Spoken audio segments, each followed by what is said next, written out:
quand on parle d'Israël, on ne parle pas de l'État d'Israël, on parle du mot Israël en général. Le fameux schéma Israël qu'on récite avec de façon solennelle au Shabbat, à la synagogue, c'est un contresens. Parce que il faut revenir au livre d'Ézéchiel, quand il dit écoute Israël, il s'oppose à un adversaire, à un ennemi. Il ne mâche pas ses mots à ce niveau-là. Ézéchiel s'en prend à Israël. Et il en fait une remontrance, et il dit écoute Israël. Comment se fait-il que cette formule ézéchiélienne ait pu être utilisée jusqu'à nos jours comme un élément qui a une valeur sacrée, qui a une valeur de profession de foi, etc., etc. Alors effectivement, peut-être que le reste du texte peut être compris d'une façon diverse, mais la formule même d'écoute Israël, elle est là. Et de manière générale, quand Jésus dit je suis venu pour les brebis perdues d'Israël, là aussi, il est en remontrance. Là aussi, il dit il faut que vous vous amendiez.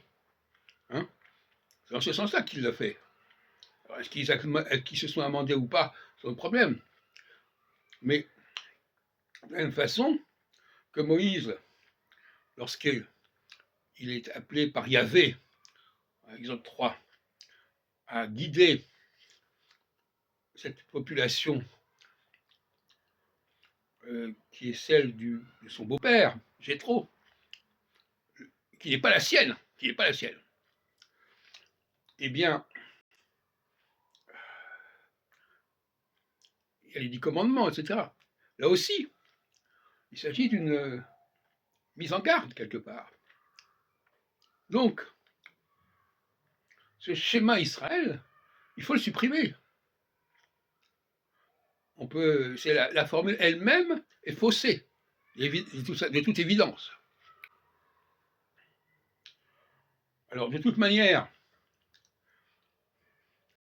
la liturgie sabbatique est marquée et impactée par le côté Israël.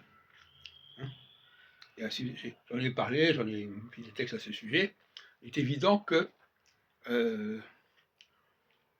dans le Kaddish, normalement, on parle d'Israël, on parle de l'avenir d'Israël.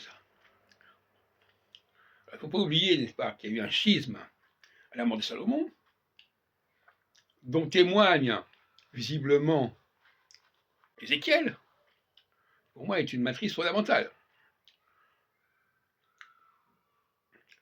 Parce que c'est là qu'Ézéchiel est envoyé par Yahvé pour amener à la raison les enfants d'Israël. C'est ça le contexte véritable d'origine. Alors ce contexte, il a été oublié, il a été oblitéré, c'est un autre problème.